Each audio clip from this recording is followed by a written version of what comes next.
Speedway Report is produced and broadcast by the Zeus Radio Network for Racers Reunion Radio. Well, Team Penske claims another title, and I am really proud of this series. I'll tell you why. Rules infractions finally get a DNQ in Cup, and it is about time. And the Italian horses, prancing horses, the galloping horses, they're looking pretty fast. Well, we've got all this and more coming up. Welcome to Speedway Report. It is Monday, September 23rd, 2019. I am live from the shores of Lake Norman in Race City, USA, Mooresville, North Carolina. Patrick Reynolds coming at you. Thank you for joining the fastest half hour in racing. Have you subscribed to our YouTube channel yet? No? Hop on that. If you're watching a podcast, please pause us or open up a new tab. Go right over to YouTube and subscribe. And if you're listening live, you can do it at the same time. We have the YouTube channel. Please give us a subscription. You ever need us, we'll be deposited right into your mailbox, because I know some of you can't always be here on Monday. But it's cool, 7:30 on the East Coast, 4:30 on the West Coast. Our friends out in California, they are hunkered down in the cubicle, riding out the last 30 minutes of their workday till 5 o'clock right here with us at Speedway Report. Thanks for all of you West Coasters that join us each week live. We're going to jump over to the Victory Lane lap, tell you who won what over a pretty busy fall weekend. NASCAR's Monster Energy Cup Series went 400 laps Saturday night in Richmond, Virginia. Martin Truex Jr. goes 2 for 2 in Cup Series playoffs. Xfinity raced on Friday night. And I'll correct that, Christopher Bell raced Friday night in Richmond, Virginia, because there was him and everybody else in this race up in Richmond. C. Bell takes the win in the Xfinity race on Friday night. NASCAR's Wayland Modified Tour ran one of their biggest races of the year, if not the biggest, up at Loudon, New Hampshire with the Musket 250. Bobby Santos III in a substitute role with Dave Sapienza's car wound up in Victory Lane. As usual, an outstanding finish shootout with Doug Coby. They were side by side on the backstretch. Great run, 3 wide for second place. Santos parks it in Victory Lane. NASCAR's Kids and Nephews Pro Series Tour. East was up at Loudon as well. They won by Ty Gibbs that event. Go figure. There you go. Kids and grandkids and nephew, even with Ty Gibbs winning the race. In IndyCar, out on the West Coast, Laguna Seca, California, in Monterey, one of the most picturesque tracks, certainly in the United States, possibly the world. Gorgeous facility, was won by Colton Herta yesterday afternoon. Josef Newgarden is the series champion for the second time in his career.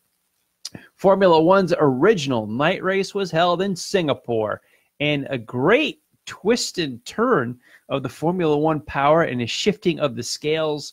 We're going to talk about that in a little bit. Sebastian Vettel's Ferrari winds up in Victory Lane. That's 3 straight wins for the horses. Over on the dirt, the Lucas Oil late models were in Indiana for the past weekend. On Friday night in Kokomo, their main event was taken by Tyler Erb Jr. and the big race of the weekend, the Jackson 100 in Brownstown, Indiana, won by second-generation star Hudson O'Neal. Now, their cousins, the World of Outlaw late models, were up in the Northeast on Thursday night at State Line Speedway in Pennsylvania. A race was won by Max Blair. Friday night in Dundee, New York, Shane Clanton won your feature. And on Saturday in Selinsgrove Speedway in Pennsylvania, was won by Darrell Lanigan. World of Outlaw Sprints graced the Midwest with their presence at Dodge City, Kansas. A doubleheader Friday and Saturday nights. Donnie Schatz was your winner on Friday. Brad Sweet taking home the bacon on Saturday's A-Main. Bummer that USAC's Silver Crown tried to get their event in at Springfield, Illinois. This was rained out again. Doesn't look like there's any place on the schedule to put it. Originally scheduled for earlier during the fair, rained out. They found this date not working too well, which is a shame because I love me some Silver Crown on the mile.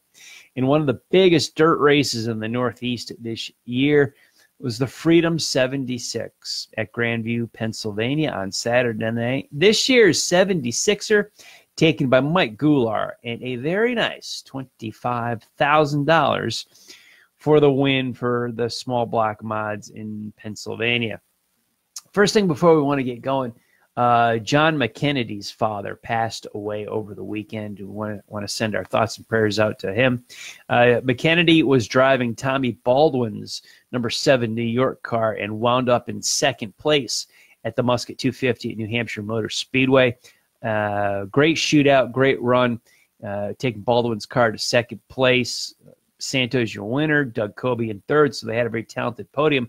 McKennedy right in the middle with Baldwin's machine, and his dad, such a big supporter of his racing career, as most dads are, passed away recently between the checkered flag then and our show now. So, John McKennedy, our thoughts are with you, my friend. Sorry to hear about this as the Northeast Modified family gets hit again with the loss of Mike Stefanik and Bob Potter last week. John McKennedy's dad leaves us too soon. So deep thoughts and prayers continue to go out to the Modified faithful up in the Northeast. Let's talk about some positive news here. We've had some, some deaths with a Modified family here, but some family, some friends of mine, and some good people around here did a wonderful thing on Sunday afternoon. I'm talking about Josef Newgarden's championship with Team Penske in the IndyCar series as the Checkers flew over on Laguna Seca on the road course. Now, Colton Herta wound up in victory lane, dominating performance. Kid drove a great race, but that's such a bummer that now we're done. IndyCar season's done until March at St. Petersburg. It just seems like a long, long, long way off because it is. However, let's talk about Newgarden and his title. I was watching this race, and I was digging it. I was feeling something special was happening here. Newgarden, a great guy from Tennessee.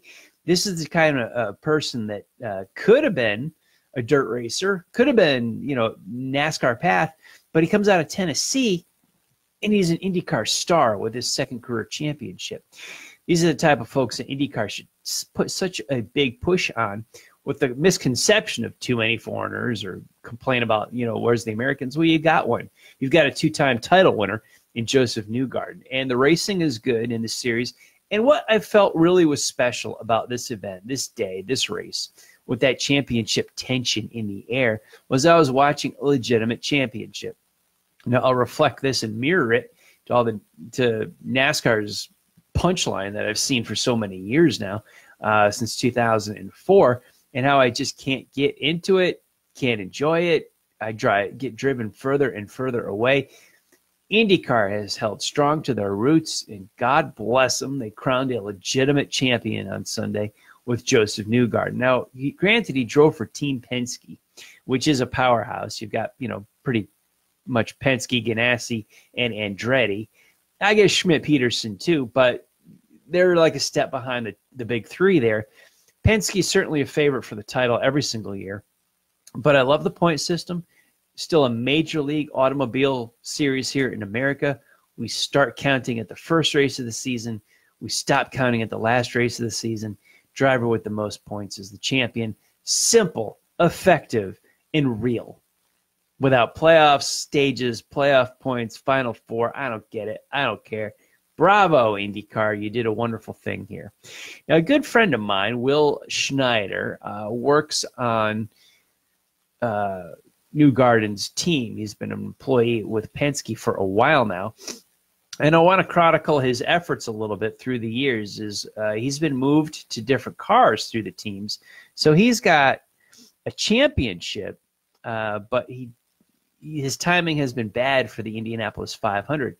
He worked on Will Power's car, then got moved to Simon Pagenaud's car. So the year he got moved off of Will Power's car, Will Power won the Indy 500. Will Schneider then got moved off of Simon Pagenaud's car to Josef Newgarden's car. Now, that was this year that Pagenaud won the Indianapolis 500. So my buddy Will Schneider is kind of 0 for 2. So if the pattern continues, bet the mortgage that Josef Newgarden will win the Indianapolis 500 in 2020. That's been the pattern. And I hope Will Schneider, my friend, can stay with him and reap the rewards of that. But Will, hats off to you. Big tip of the hat. Nice job right here. Mooresville, North Carolina guy working at Penske got an IndyCar championship for him yesterday. Great part about Will's story. Met him at church, talked to him there, has gotten to know him a while over the years. He's an amputee on his leg, one of his legs from the knee down. He's got a prosthetic, and he is still working on the cars. He's still a mechanic, have been for years. He was formerly an over-the-wall pit crew guy. I'd love to see him go back to do it. He's been practicing. He's been talking about it, but it would be pretty cool to have a over-the-wall pit crew tire changer guy who wore a prosthetic from the knee down. That would be a fantastic story. So Will Schneider, Team Penske, God bless you, my man. Good job. Good for you to take the checkered flag, the championship. You got a title under your belt now. I don't know if you already had one. I'm thinking about your resume. I'm talking right here, and I'm thinking in my head, gosh, has Will been with anybody that's won the title yet? And I wasn't sure how the timing of all that lined up, but I know he's come a year short twice of winning the Indianapolis 500, getting that ring, but he's got himself a championship now, which is such a big deal. Let's see what 2020 holds for him in the Indianapolis 500. Now, as much as I enjoy Newgarden's championship with IndyCar racing, I chuckle and laugh at NASCAR's playoffs. It's a punchline to me. It's a joke.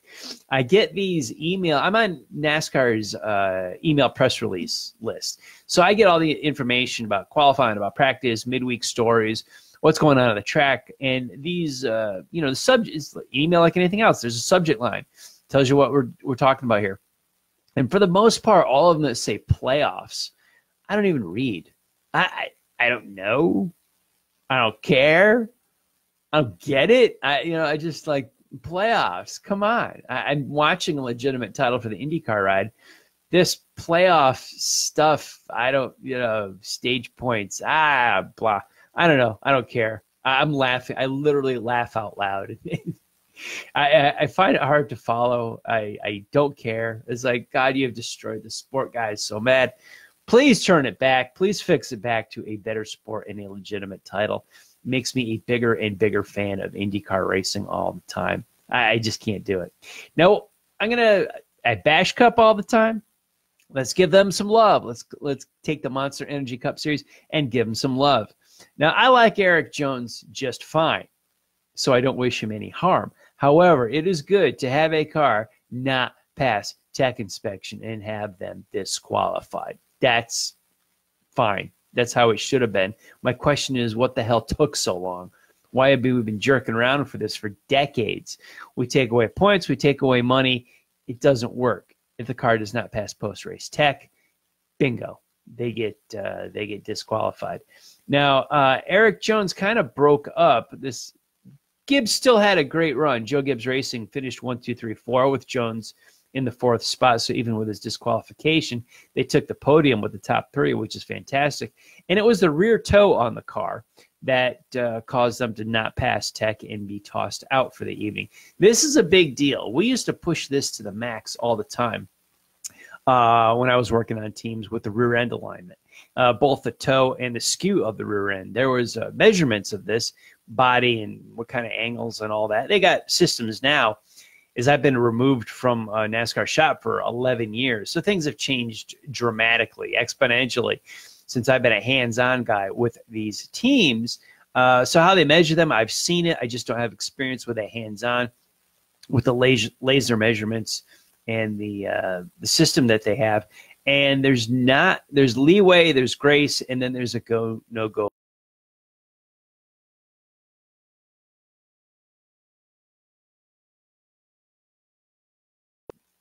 Trying to win the race is what they are. You build so much offset and skew in the rear end and the toe, depending on how much time you spend in the corner.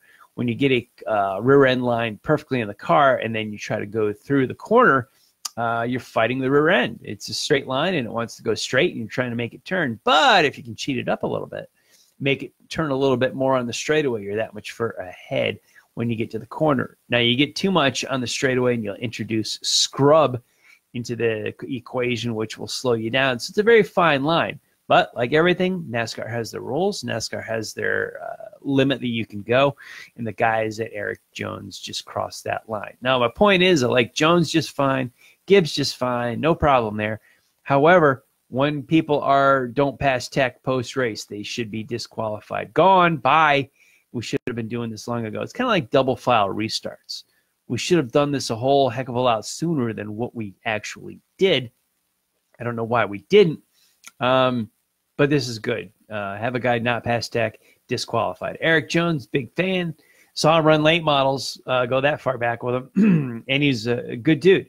But just don't wish him harm. Don't wish him bad. But NASCAR, your playoffs suck. But the fact that you're disqualifying guys that don't pass tech is really good. So I'll give you some love there. Speaking of NASCAR, we'll take from NASCAR Cup. We'll jump to the Modifieds. Is there a better ticket in all of auto racing? Or should I say this? Is there a more consistently good ticket in all of auto racing than Modifieds on the New Hampshire Mile? You know every time you are going to get a very, very good race. Great race, exceptional race. That track was almost, that's magic. The nickname for the track is the Magic Mile.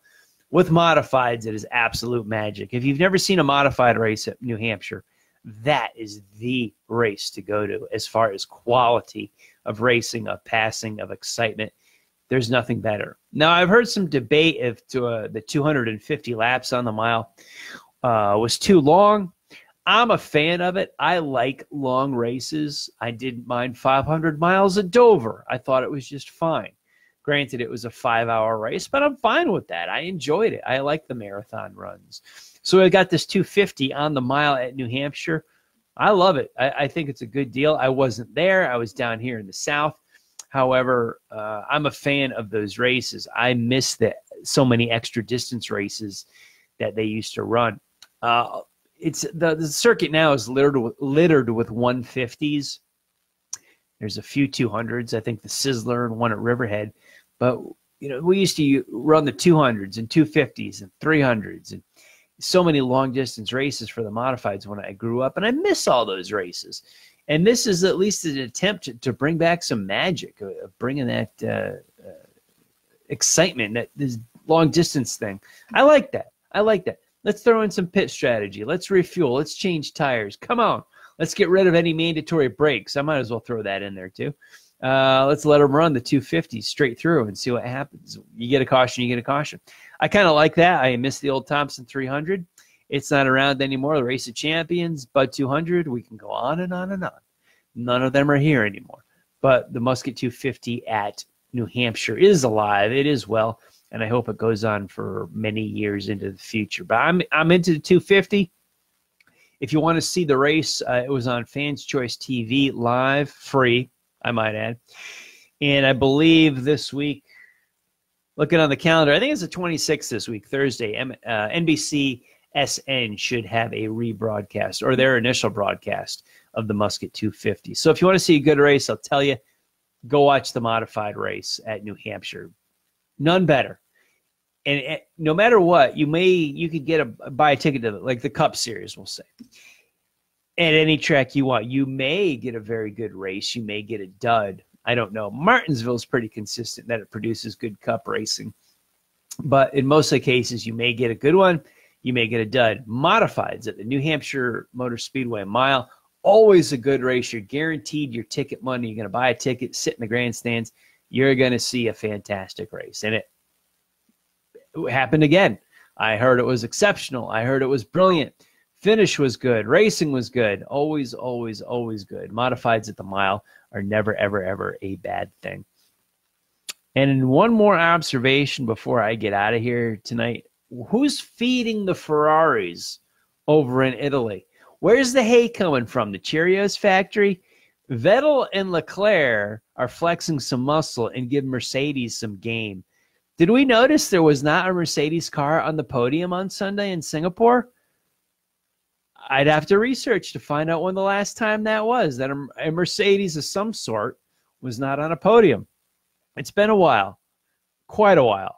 But wow, Leclerc won 2 races, and Vettel wins now. They've stood atop the podium for 3 races in a row. That's something special. And Leclerc even had the pole on Saturday. So we've got 2 wins and a pole. He's got some big momentum behind him. And Ferrari, I don't know if they're doing anything different, or Mercedes maybe just lost a step. But that is, don't give that championship to Hamilton yet. There's a lot of action coming up. Leclerc is closer to the top than Vettel is. This could be a very interesting world championship finish as they're heading to, where are they going? Russia this week. This stuff is worthwhile setting your alarm for and getting up and watching it as the season goes along. And again, another legitimate championship without playoffs or a Final Four. I want to pay respect to Dave Despain and Motorweek Illustrated on Saturday afternoons on TBS. There were a lot of good candidates for Racer of the Week this week. You win the Freedom 76 from Mike Goulart, that's a big deal. You win the modified race on the mile, that's a big deal. But it comes down to me, any race win, not quite as big as a championship win. I'm going to give the Racer of the Week to Tennessee's own Josef Newgarden for his 2nd IndyCar championship and with Team Penske. And we'll see if his Indy 500 timing works out for Mooresville resident and friend of mine, Will Schneider, to see if he can get an Indy 500 wing in 2020. Guys, in between our broadcasts, keep up on the world of auto racing with SpeedwayReport.com. We've got our archived shows. We've got articles to read. Rhonda Beck is on the job. She's looking, she's talking, she's interviewing. She's got more stuff coming up. So please check back with SpeedwayReport.com. On social media, where can you find me? All over the place. Hit me up on Facebook. We've got Racers Reunion. You can like that page. We've got Speedway Report with Patrick Reynolds. Twitter, you can hit me up at Speedway Report or at Speedway Pat. I'm on Instagram at Speedway Pat. RacersReunion.com. Our shows are in the forum. I'm also on LinkedIn. As like I said at the top of the show, subscribe to our YouTube channel. Thanks to everyone on the Facebook Live feed for joining the conversation during the show tonight. I will check back with you guys here shortly. And go see a race at a track near you. We're in mid-September, getting into late September. We're going to be inside and complaining there's no racing, so please catch your local short track this weekend. I want to thank all of the military past and present for the freedoms we enjoy as Americans in our daily life, including the simple things like bench racing right here on a Monday night. Freedom is not free, and a veteran paid that bill for us. To all of the men and women who are defending freedom and watching Speedway Report, take care of yourselves and come home soon. A special salute to the teachers, school staff, firefighters, police officers, and paramedics in our own communities. They are quiet and modest heroes every single day. God bless and thank you. You have been watching Speedway Report from the shores of Lake Norman in Race City, USA, Mooresville, North Carolina. Please like our Facebook page, Speedway Report with Patrick Reynolds, and you can follow me on Twitter at Speedway Pat. Now, if you are on Facebook right now live, head on over to the Drag Racing List page, because Drag List Live is coming up next at the top of the hour in just a few minutes.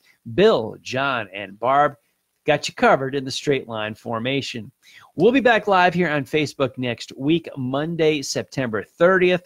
We will look at the Four Crown Nationals at Eldora, Charlotte's Roval weekend, the NHRA at Gateway, and a whole bunch of short track racing. Thank you all for watching. I'll see y'all next week.